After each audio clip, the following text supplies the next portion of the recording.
সরস্বতী পুজোতে দর্শনার্থীদের যাতে কোনো রকম অসুবিধে না হয় তার জন্য ট্রাফিক দপ্তরের তরফ থেকে বিশেষ ব্যবস্থা নেওয়া হয়েছিল শহরে। সরস্বতী পুজোর বিকেল থেকে যথেষ্ট পরিমাণে ভিড় থাকে ধর্মনগর কালীবাড়ি দিঘির পাড় থেকে থানার সামনে পর্যন্ত। বিশেষ করে এই এলাকাতে দর্শনার্থীদের দিকে চিন্তা করে ট্রাফিক দপ্তরের ডিএসপি দীপ্তনু বিশ্বাস অন্যান্য আধিকারিকদের নিয়ে নিজেই রাস্তায় নেমেছিলেন। বিশেষভাবে চেকিং করা হয়েছে এবং নজরদারি করা হয়েছে যানবাহনের ওপর। তিনি জানান, সুশৃঙ্খলভাবে যান চলাচলের সুবিধার জন্য ট্রাফিক দপ্তরের কর্মীদের পাশাপাশি টিএসআর জওয়ানদেরও রাখা হয়েছিল। ধর্মনগর থেকে নিজস্ব প্রতিনিধির রিপোর্ট, আরই ধর্মনগর।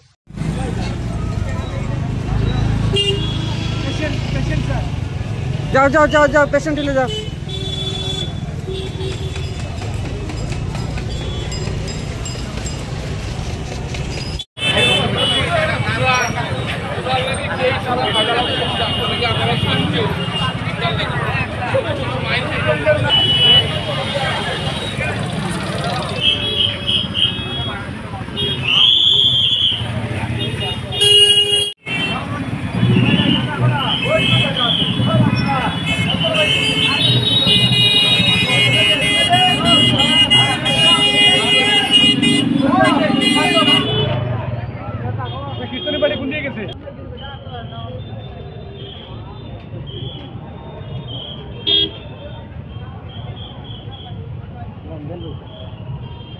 আজকে আমাদের সাথে আছেন ট্রাফিক ডিএসপি দীপ্তনু বিশ্বাস স্যার। আমরা স্যারের সাথে একটু কথা বলবো। স্যার, প্রথমে সরস্বতী পূজার শুভেচ্ছা রইল আমাদের চ্যানেলের পক্ষ থেকে।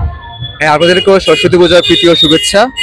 স্যার, সরস্বতী পূজা উপলক্ষে আমরা দেখতে পাচ্ছি বিকেল থেকেই প্রচন্ড পরিমাণে ধর্মনগরের যে প্রাণকেন্দ্র রয়েছে সেইখানে যারা দর্শনার্থী রয়েছেন তাদের উপচে পড়া ভিড় রয়েছে।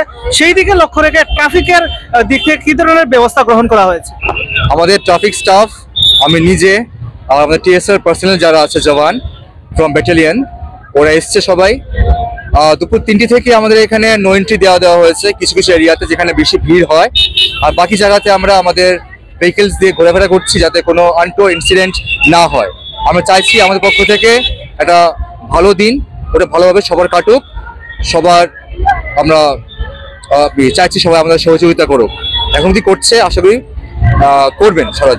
এখন আমরা দেখতে পেয়েছি আপনি বের হয়েছেন কিছুক্ষণ, অনেকক্ষণ থেকে ধর্মনগরের বিভিন্ন অলিগলি যেটা রয়েছে আপনি চেকিং করছেন। এখন পর্যন্ত কোনো ধরনের কোনো অনৈতিকর ঘটনা আপনার কাছে কি এসেছে? এখন অব্দি আমার চোখে পড়েনি, আমাদের কারোর চোখে পড়েনি। আর চোখে পড়লে নিশ্চয়ই আমরা ধর্মনগর থানাতে আমরা সেটা জানাবো। অসংখ্য ধন্যবাদ স্যার। Thank you.